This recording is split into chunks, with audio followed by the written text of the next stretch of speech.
नमस्कार, Manoj Tiwari talk show में आपका स्वागत है। आज मेरे साथ जनजन पार्टी यूनाइटेड की राष्ट्रीय अध्यक्ष महिला विंग राजेश्वरी पटेल जी हैं। आप फाफामऊ विधानसभा से जनजन यूनाइटेड पार्टी की प्रत्याशी भी हैं। आप फाफामऊ में दौड़ रही हैं और राष्ट्रीय अध्यक्ष भी हैं अपनी पार्टी के महिला विंग के। आज हम आपसे ढेर सारी चर्चा करेंगे राजनीति पर। देखते हैं जनजन पार्टी यूनाइटेड क्या कर रही है, उसकी क्या नीतियां हैं और वो इस सिलेक्शन में क्या करने जा रही है। राजेश्वरी जी, सबसे पहले तो आपका बहुत बहुत स्वागत है हमारे टॉक शो में। हम ये जानना चाहेंगे, चुनाव तो चालू हो गया है जी। आपकी पार्टी को जो है डस्टबिन चुनाव चिन्ह आपको मिला हुआ है जी। क्या क्या डस्टबिन में डालने जा रही हैं? डस्टबिन में जो यहाँ की अपने उत्तर प्रदेश में देख रहे हैं बहुत सारी अव्यवस्थाएं हैं, चाहे वो किसान से संबंधित हो, बेरोजगारी है, महिलाओं की असुरक्षा है, बहुत सारी ऐसे मुद्दे हैं जो समाज के हट के है, समाज से हट कर है, समाज को नुकसान पहुंचा रही हैं। ऐसे मुद्दों को हम चाहते हैं कि बटोर के इकट्ठा करके सारे डस्टबिन में डाल दें और उन कुरीतियों को जो पहुंचाने वाले, बढ़ावा देने वाले नेता हैं या पार्टियां हैं, सबको इकट्ठा कर उस डस्टबिन में डाल दें। बढ़िया है, हर घर में डस्टबिन है जी। तो आप चुनाव प्रचार करने जाती होंगी तो सबको याद आता होगा जी, घर घर कूड़ा कचरा डस्टबिन में डालना है। वोट जो है वो जनजन यूनाइटेड पार्टी को देना है जी। अच्छा, आप फूलपुर में दौड़ रही हैं, फाफामऊ में आप दौड़ रही हैं। फाफामऊ विधानसभा की जनता से आपको क्या रिस्पॉन्स मिला? बहुत अच्छा रिस्पांस है। जनता ये मानती है कि ये अच्छी फैमिली से हैं, पढ़ी लिखी हैं, सीधी सादी हैं और बोलने में भी हिचकती नहीं है। वो अपना अधिकारों के लिए लड़ना जानती हैं, दूसरे के अधिकारों को लड़ के दिलाना जानती हैं। इसलिए जनता कहती है कि हम आपके साथ हैं और महिलाएं कहती हैं हम देश की आधी आबादी हैं, हमें भी हमारा अधिकार मिलना चाहिए और हमारे अधिकारों के दिलाने के लिए और देने के लिए आप समाज में निकली हैं। आपको मेरा पूरा का पूरा समर्थन है। जहाँ भी जाती हूँ महिलाएं मेरे साथ जुड़ जाती हैं। अच्छा, एक बात बताइए, आप पहले भारतीय जनता पार्टी में थी और मुझे याद है कि जब केशव प्रसाद मौर्य अध्यक्ष बने, प्रदेश अध्यक्ष बने, सबसे पहले आपने इस्तीफा दिया था। आखिर केशव प्रसाद मौर्य तो ग्राफ तो उनका बढ़ता गया। केशव प्रसाद मौर्य के विरोध का कोई पर्सनल कारण था या जो नीतिगत कारण था? नहीं, हमारा उनसे कोई पर्सनल कारण नहीं था। भारतीय जनता पार्टी में हमने रह के देखा कि महिलाओं का कोई सम्मान नहीं। आप इलाहाबाद में ही देख लीजिए, कितनी सारी महिलाएं लगी हुई थी और आज भी कैंपेन भी कर रही हैं। कुछ महिलाएं लगी हुई हैं, हो सकता है उनको पर्सनल फायदे मिले हों, लेकिन टिकट खाली टिकट एक को दिया, वो भी ऊंची हस्ती को। जो नॉर्मल कार्यकर्त्री थी उन्हें कहीं कोई तवज्जो नहीं। आपको नहीं लगता कि अच्छा हुआ आपने विरोध किया? आज आपकी अपनी पार्टी है और आप उसकी राष्ट्रीय अध्यक्ष भी हैं। बिल्कुल, मुझे उनसे बड़ा पद है आपका। जी, मुझे ये अच्छा लगा कि हमने सही समय पर सही डिसीजन लिया और मैंने पार्टी से अपना इस्तीफा दे दिया और उस इस्तीफे के चलते मुझे कुछ और नया करने का एक मौका लगा और बहाना मिला। कुछ हम अलग कर सकते हैं और आजकल देख रहे हैं चाहे जो भी पार्टियां हो, सब में पैसे 2 करोड़ 4 करोड़ रुपए दे के टिकट मिलते हैं। तो वही हम लोग ईमानदार लोग हैं, सज्जन लोग हैं। आपकी भी पार्टी है जी, आप भी टिकट बांट रही होंगी, खुद आपने टिकट लिया भी है जी। तो वो 2 करोड़ 4 करोड़ वाला कल्चर आपकी पार्टी में जी बिल्कुल नहीं हमारे, क्योंकि हम भुक्तभोगी हैं। हमें समझते हैं कि जैसे हम हैं वैसे हमारे सामने वाला भी है। भैया, ईमानदारी से अगर समाज की सेवा के लिए आप निकले हो तो आप ईमानदारी से समाज सेवा करिए, जितना बन सके उतना करिए। अच्छा राजेश्वरी जी, जनजन यूनाइटेड पार्टी की नीतियाँ क्या हैं, आज आप इसको बताइए क्योंकि चुनाव में लोग जानना चाहेंगे। जी। देखिए, जनजन यूनाइटेड पार्टी की नीतियाँ सबसे पहले किसान मुद्दा है, दूसरा बेरोजगारी है, महिलाओं की असुरक्षा है और शिक्षा नीति है। अभी हमें देख रहे हैं कि बहुत कुछ प्राइवेट कर दिया गया, लोगों की इतनी हिम्मत नहीं थी कि बहुत बड़ी संख्या में विरोध कर सके और जो विरोध कर रहा था वो जेल में जा रहा था।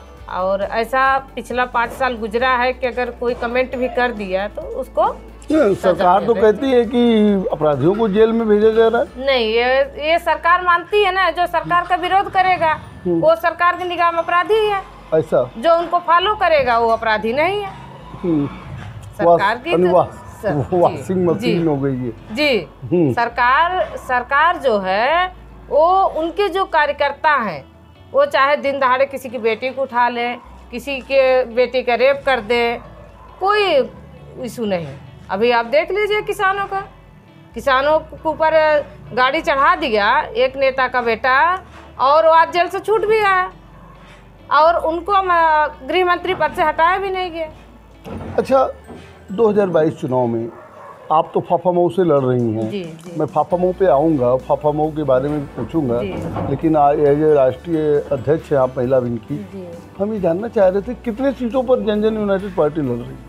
इलाहाबाद में तो एक सीट पर लड़ रही है और पूरे प्रदेश की जानकारी आपको माननीय राष्ट्रीय अध्यक्ष जी ही दे पाएंगे, क्योंकि मैं अपने क्षेत्र में अपने ही क्षेत्र पर फोकस बना के रखी हूँ और इलाहाबाद के बारे में नॉलेज रखती हूँ। अच्छा, आप एक बात बताइए, फाफामऊ की बात करते हैं।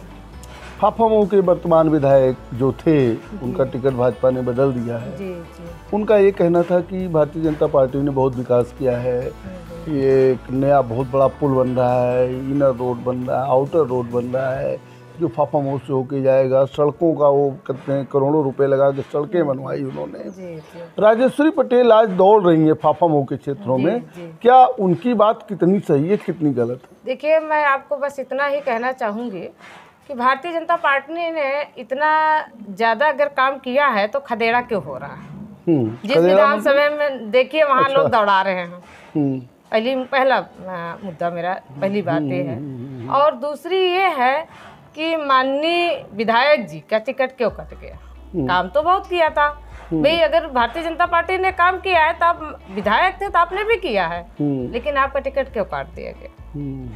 मैं उनसे पूछना चाहूंगी कि आपका टिकट क्यों काट दिया गया? उनका टिकट कटने के पीछे आप मानती हैं कि उन्होंने विकास नहीं किया? वही विकास नहीं किया या जनता ने पसंद नहीं किया, भारतीय जनता पार्टी को पता होगा कि इन्होंने काम नहीं किया, जीतेंगे नहीं, इसलिए इनका टिकट काटो। अच्छा, 2022 में एज ए नेता के रूप में आप क्या संभावना देख रही हैं, किसकी सरकार बनने जा रही है? देखिए, अभी तो कुछ कहा नहीं जा सकता जो सच्चाई है, लेकिन जनता का जो हमने रुख देखा है वो माननीय अखिलेश जी को पसंद कर रहे हैं। अखिलेश? हाँ, अब आगे क्या करते हैं, ईवीएम में गड़बड़ी होती है या अच्छा, ये डर है अभी? ये डर है, ये बहाना खोजा जा रहा है, डर बना हुआ है जनता के भी अंदर और नेता के भी अंदर। विपक्ष ये बहाना खोज रहा है कि हारने के बाद हम ये कहेंगे कि ईवीएम खराब था। प्रथम चरण का जो चुनाव हुआ है, जो कई जगह से वायरल हो रहे हैं वीडियोज, उससे लोगों की आशंका बढ़ रही है। अच्छा, एक बात बताइए, जिस तरीके से रैलियों पर रोक थी और सब चीज़ें थी, आप फाफामऊ में जनजन यूनाइटेड पार्टी की नीतियाँ और अपनी बातें कैसे कह पा रहे हैं?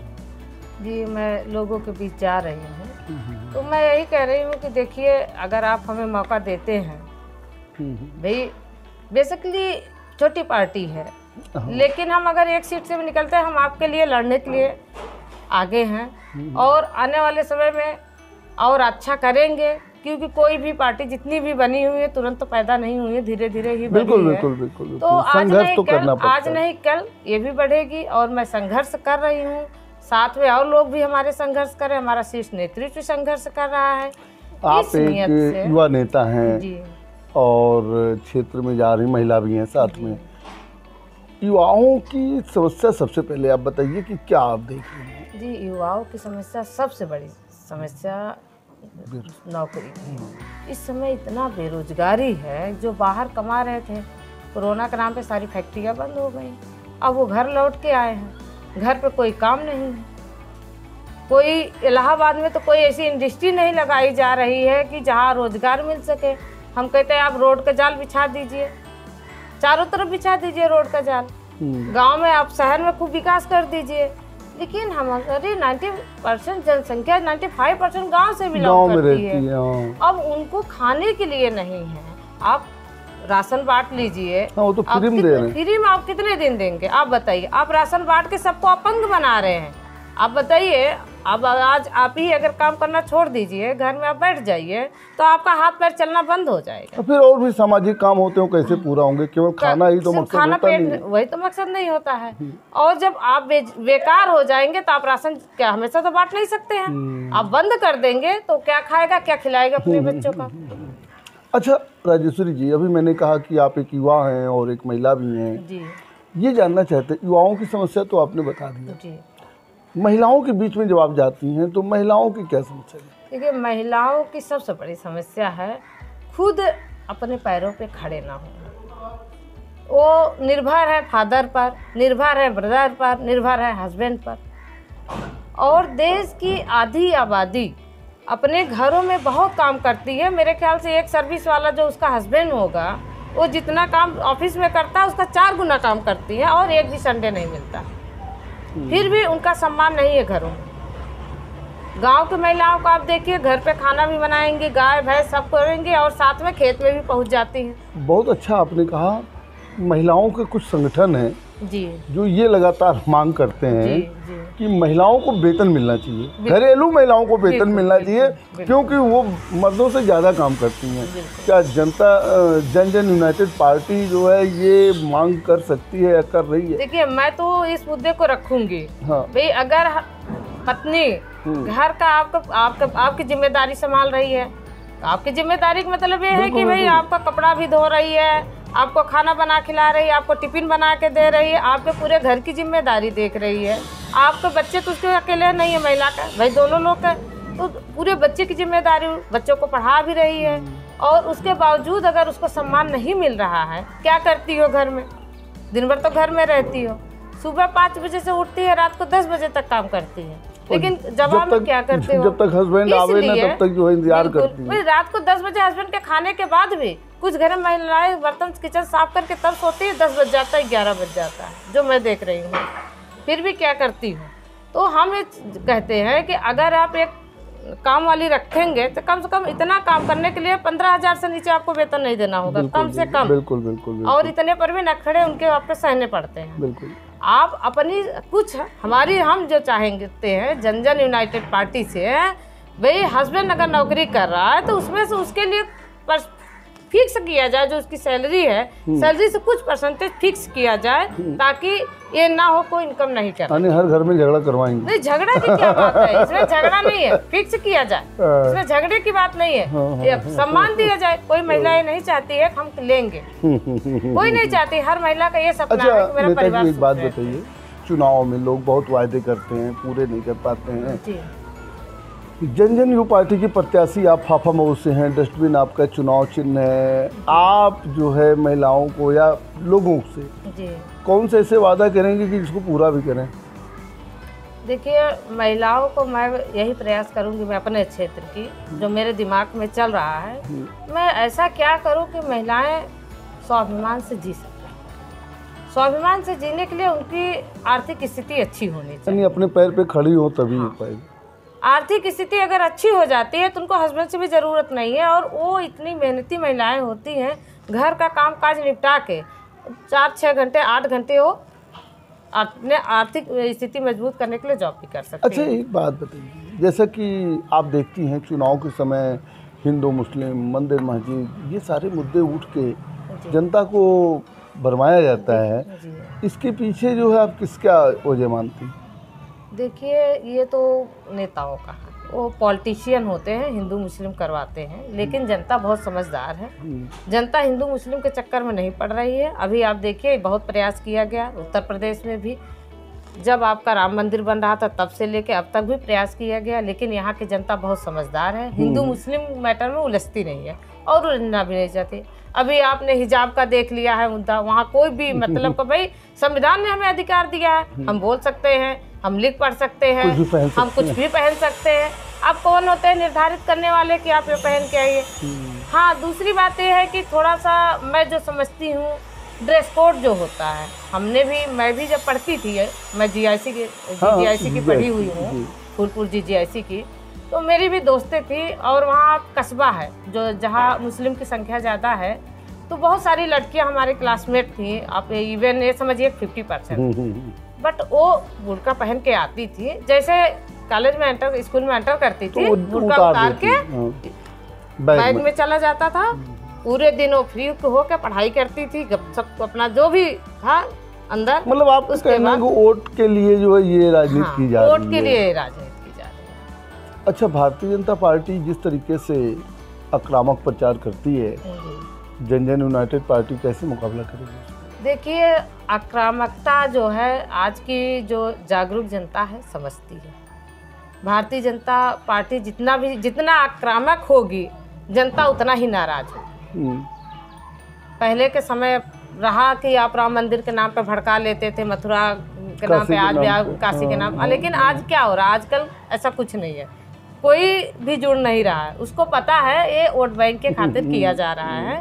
हमें अपने करियर पे ध्यान देना है, हमें अपने घर परिवार पे ध्यान देना है, और हमको उससे ही चुनना है जो जिसके पास हम डायरेक्ट पहुंच सके, दलाल की आवश्यकता न हो, जो मेरे बीच में रहता हो। मुझे ऐसे नेता को चुनना है जो सीधा साधा हो। वही आक्रामक जो लोग नीतियाँ अपनाते हैं वो उस तरह के होते हैं। आप उनसे मिलने जाओगे तो सबसे पहले आपको गार्ड से परमिशन लेना होगा, उससे पहले उनके ही लोग रहते हैं। अच्छा, एक बात बताइए, स्थानीय मुद्दे, फाफा में आप चुनाव लड़ रही हैं, फाफा के लिए स्थानीय मुद्दे क्या होंगे? स्थानीय मुद्दा भैया, सबसे बड़ा मुद्दा तो यहाँ बाढ़ क्षेत्र का है। अच्छा, बाढ़ क्षेत्र में कछार की स्थिति ऐसी हो जाती है कि गाय भैंस लोग बेचना शुरू कर देते हैं। दूसरा मुद्दा विकास है। फाफामऊ में विकास नहीं हुआ है। फाफामऊ में विकास नहीं हुआ है। किस तरीके का विकास नहीं हुआ? सड़क नहीं बनी, नाली नहीं बनी, बिजली नहीं आती। आप देखिए, सड़क, नाली, बिजली बना दी है, लेकिन आर्थिक स्थिति से जो बेरोजगारी है, जो निचले तबके के लोग हैं, उनकी स्थिति आज भी वैसे के वैसे है। जब तक वो नहीं बढ़ेंगे, आप कितना भी रोड बना लीजिए, सड़क बना लीजिए, वो तो वही है। हम रोड नाली से थोड़ी ना है, हम तो भाई जनता से हैं, जनता से देश है। जब हमारी जनता ही खुशहाल नहीं है तो आप कुछ भी बना लीजिए। चलिए, आप फाफामऊ में जी अपना कंपटीटर किसे मानती हैं? समाजवादी पार्टी को कि बहुजन समाज पार्टी या फिर भारतीय जनता पार्टी को? देखिए, मैं किसी से अपना कंपटीशन नहीं करती हूँ। मेरा जो काम करने का तरीका है, कंपटीशन नहीं है। मैं अपना काम जनता के बीच जाके कर रही हूँ। जनता हमें समझ रही है और उसको पता है कि हाँ, ये काबिल हैं, इनको जिताना चाहिए और इनको आगे बढ़ाना चाहिए। अच्छा, राजेश्वरी जी अगर चुनाव जीत जाती हैं, विधायक बन जाती, सबसे पहले उनका काम क्या होगा फाफामऊ के लिए?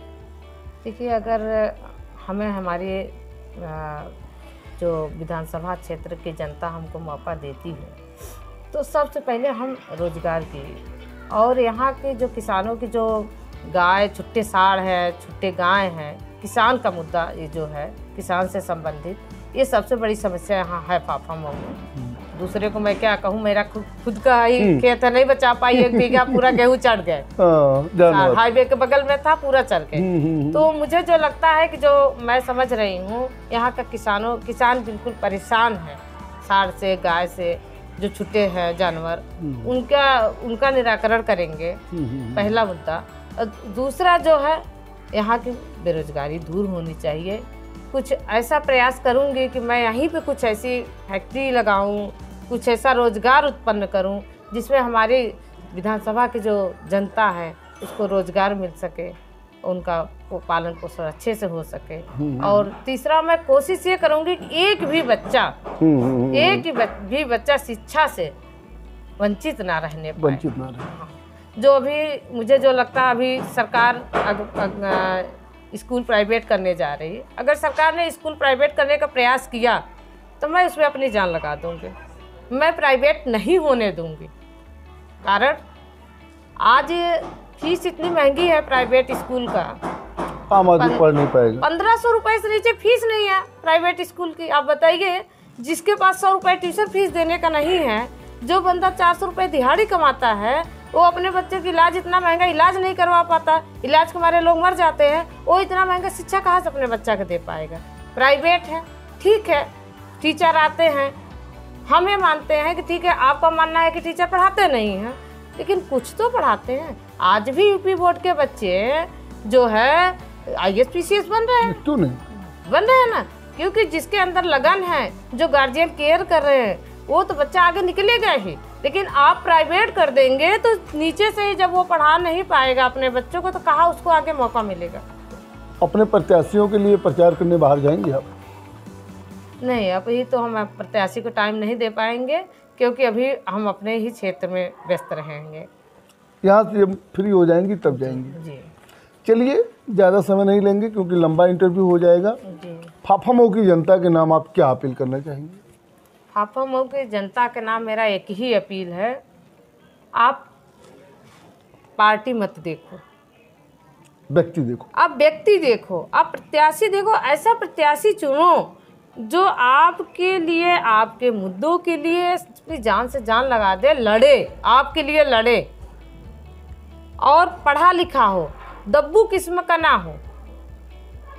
सिर्फ अपना स्वार्थ ना देखे कि भाई हमको अगर हम उसका विरोध करेंगे तो हमारा नुकसान हो जाएगा, ऐसा कुछ नहीं।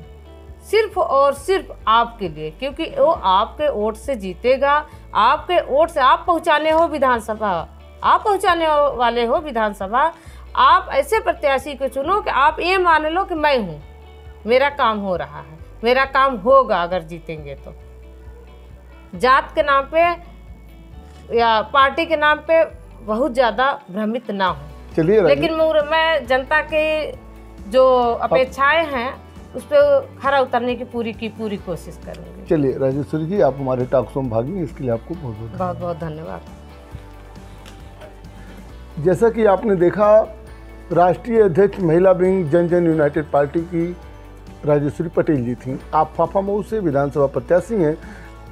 आपने बताया कि प्रत्याशी ऐसा होना चाहिए जो लोगों के अपेक्षाओं पर खरा उतरे, और आपकी योजना है कि महिलाएं जब तक सशक्त नहीं होंगी तब तक समाज का विकास नहीं होगा, और आप महिलाओं को सशक्त करने के लिए, उनको स्वावलंबी बनाने के लिए, उनके लिए काम करना चाहती हैं। आगे हम ऐसे ही तमाम नेताओं से मुलाकात करवाते रहेंगे। दीजिए मनोज तिवारी को इजाज़त। देखते रहिए मनोज तिवारी टॉक शो।